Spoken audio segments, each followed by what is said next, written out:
I'm Bianca. And I'm Grant. And this is the Lake House Project.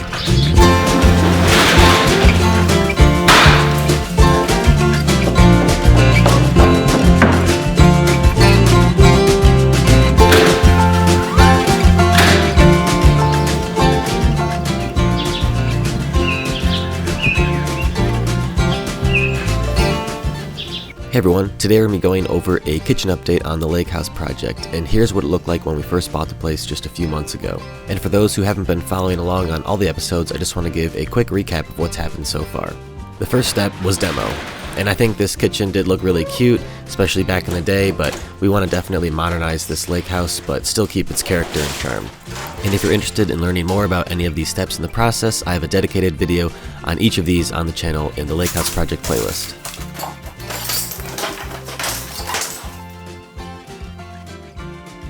Once the majority of the demo was done, it was time to clean up.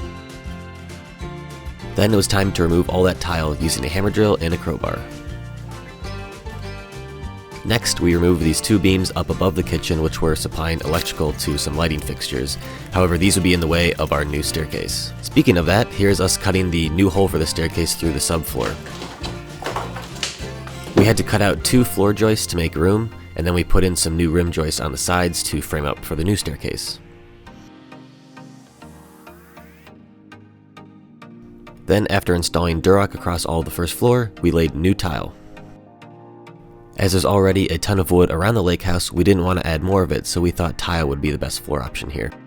Then this is what it looked like after the tile was done, and then it was on to installing the new staircase. And I just wanted to mention that we also have an Instagram and TikTok if you want to stay even more up to date on the progress of this lake house.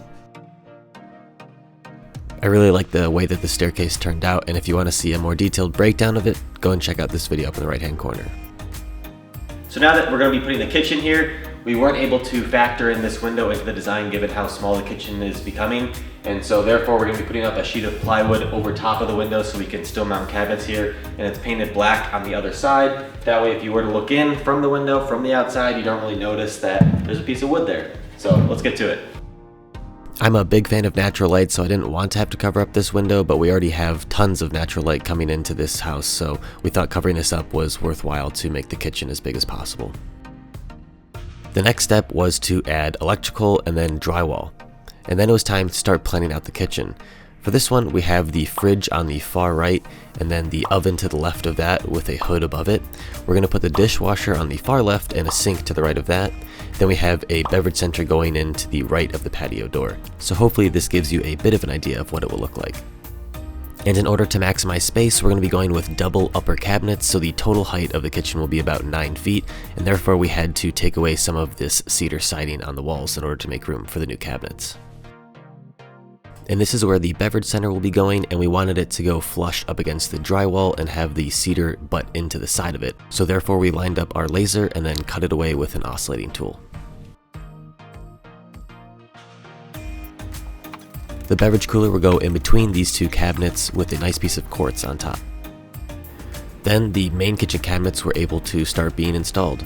Our theme for this house is modern industrial, so we're going to be going with a black kitchen, and we're going to be going with flat fronts and some gold accent hardware. And I really like the way that the wood walls and the gray floor and the black cabinets kind of all go together, and they all bring something different to the table but also work cohesively.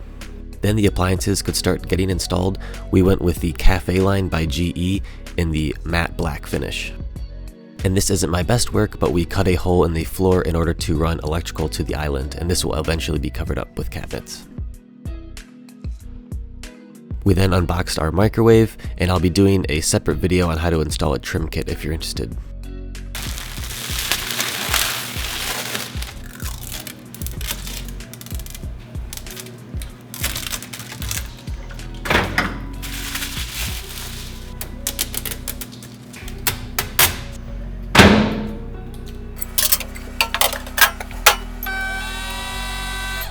The countertops were then installed on the beverage center and the back part of the kitchen where the sink is.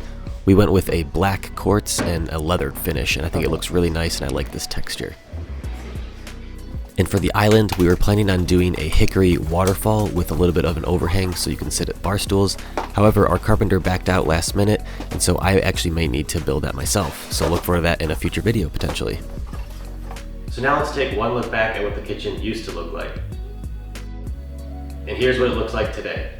Obviously we're not all the way complete, however we're about maybe 90% there. We still have this island waterfall, as I mentioned, made out of hickory. We still have to add the backsplash as well as the hood above the range. But beyond that, pretty much all other tasks are complete. We were a bit worried about the colors of the kitchen, especially going with all black. Usually our kitchens tend to be on the lighter side, if not white, so this was a big shift. However, I'm really happy with the way that it turned out. I really like the look of the cabinets, and we went with a matte finish. So it kind of blends in nicely and it reflects the light too, so it's not super dark. I also really like the countertop choice. It's definitely blackish gray, but it's a slightly off black, so it pairs nicely with the all black cabinets. And then when we put our hickory waterfall island in, it'll also be a nice contrast and tie in with the hickory on the staircase too. So that's a wrap on the kitchen update. I'll obviously be posting more videos on the last remaining projects in here and give a final update once it's 100% complete. I hope you guys enjoyed the video, and if you did, I'd really appreciate it if you could give it a like. Definitely share it amongst your friends so we could build up the GKD crew. We're almost at that 1,000 subscriber mark, just a few hundred more to go, and we're almost there. And if you haven't already, please subscribe. We post a new video every single Saturday on various projects throughout this lake house, and you'll probably pick up something along the way if you want to tackle your own DIY project. But also, it's just fun to watch, and I think we have some really cool design features coming, especially an accent wall just off camera that I'll be posting in the coming weeks that I think you'll be really excited to see. But anyway, that's a wrap on this video, and as always, thanks for watching and happy building. See you next time.